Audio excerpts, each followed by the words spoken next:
Now, let's expand a little further now. That it's called the law of riches and wealth. In our own self-interest, if we wish to be rich and wealthy and prosperous and healthy and all the valuable things we can think of for the human experience, how could we get there? It's understanding the law of enlightened self-interest and the law of deserving. The question was asked in the Bible, how can we be great? What is the key to greatness? Great wealth, great return, great accolades, trophies to put on the mantle above the fireplace. How can we get great respect, great riches, great abundance for ourselves? How can we get that? And the answer was given, and here was the answer: find a way to serve. Find a way to serve the many. So I paraphrase it to read this: service to many leads to greatness. Service to many leads to greatness.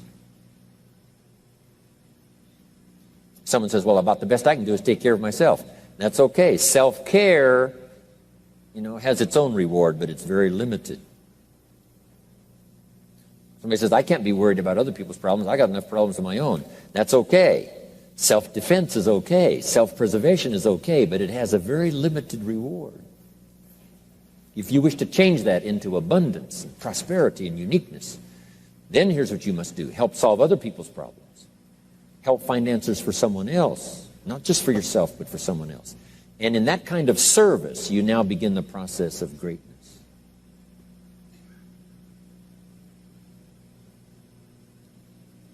Someone asked the question, how can I be ruler over many? How could I manage a lot of people? How could I be the leader of a vast movement or enterprise? Here was the answer. Nothing wrong with that wish. We call that self-interest of the highest kind. Wishing to be the manager, the ruler, wishing to be presiding over many people. Here was the answer. Be faithful when the amounts are small. Be faithful when there's just a few. Be disciplined when there's only a few. That starts to entitle you to someday be ruler over many. You say, well, if I had a big organization, I'd really run it with a strong hand and I'd be a fabulous leader. But I've only got a few and I don't know where they are. See, that's not going to work. If you wish to preside over riches, you must start when the amounts are small.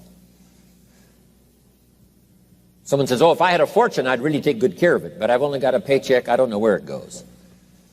See, not knowing where it goes disqualifies you now for presiding over the fortune. We've all heard that, right? I don't know where it all goes. Did you ever hear that expression? Oh, we'd love to have you run the company. You don't know where it all goes. Somebody says, it just gets away from me. Oh, we'd love to have you run the world, right? It just gets away from you. Somebody says, it's only pennies and it's only a few. Here's where you begin to qualify for abundance and riches and greatness and respect, is to be disciplined when the amounts are small. Someone finds it unique, right, that this many people would come and hear what I've got to say for a whole weekend, but this is not where I started. I started with just a few, but I was so on fire with the few, trying to translate for them in my awkward ways back then what had happened to me. My life got changed, my income got changed, my health got changed, everything got changed for the better. And now I've lived the most extraordinary life. But it started with my passion for just a few, to translate for just the few. Someone says, well, there's just a few here. Does this meeting matter when there's only a few? And the answer is yes. Jot this down. You never know who's in the audience, whether it's a few or 1,000 or whatever. But you got to be faithful when there's just a few. Tell your story when there's just a few. Be just as passionate about ideas that can change someone's life when there's just a few. Now you begin. You're not fully qualified, but you begin the qualification to someday speak to many. Someday preside over a vast crowd. Someday be the manager or the leader of millions. It starts in those early days to deserve it. Now, jot this down. Also give yourself a chance to change.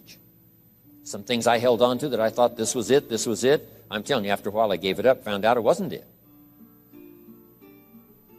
So give yourself a chance to change, refine your philosophy, refine your direction. If you'll give yourself a chance to do that, here's what will happen down the road a ways. A new door will open that you haven't discovered before. Give yourself a chance to change, reevaluate.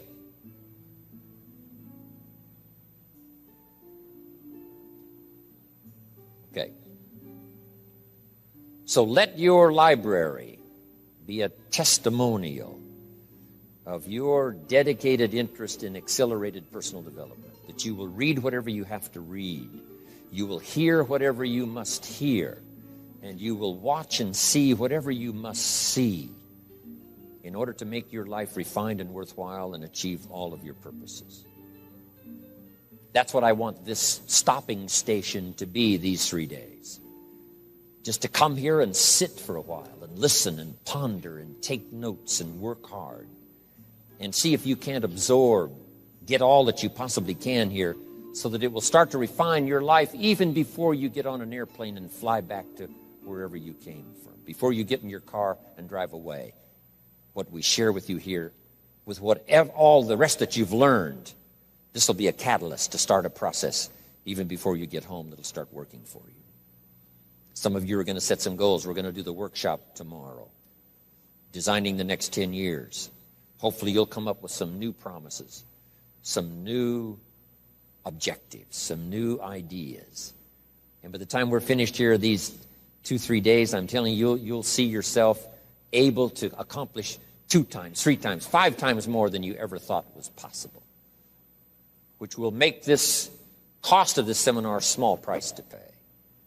And hopefully it'll make the time you spent here small price to pay compared to making this an investment in your future, in what will flow in terms of money and income and return and reward and respect and dignity and accolades, trophies, all the stuff that can be yours. A marriage that lasts forever, a friendship that nourishes you forever, things that you'll find that you'll keep and treasure for a lifetime. Hopefully this is one of those weekends. It takes a lot of effort to learn. It takes a lot of effort to grow. It takes a lot of effort to decide and debate. But jot this down. It's all worth the price. Whatever stimulates you to think, whatever stimulates you to wonder, whatever stimulates you to react or even to debate, even if you hear something you say, well, that's not right, see, that's still valuable. It means you're awake. It means you're alert. It means you're alive. It means your mind is ready to take on something, whether it's agreeable or not agreeable. Something right, something wrong. Who cares what it is? We've got to listen to a variety of voices. And some are going to come from the left and some are going to come from the right. And some are going to come from mysterious sources. And some will try to entice you with all kinds of stuff. But that's okay, just so you're alive and alert and awake, ready to process anything that comes your way. Take the best of it and make it beneficial for you, so that tomorrow you walk with a stronger step. Next month you see a clearer vision. And a month from now, the purpose for your life is multiplied by 2, 3, 5. That's what I want to create here. So, now, to hurry and get through, because we have so many subjects to cover, let's cover now some other things under personal development.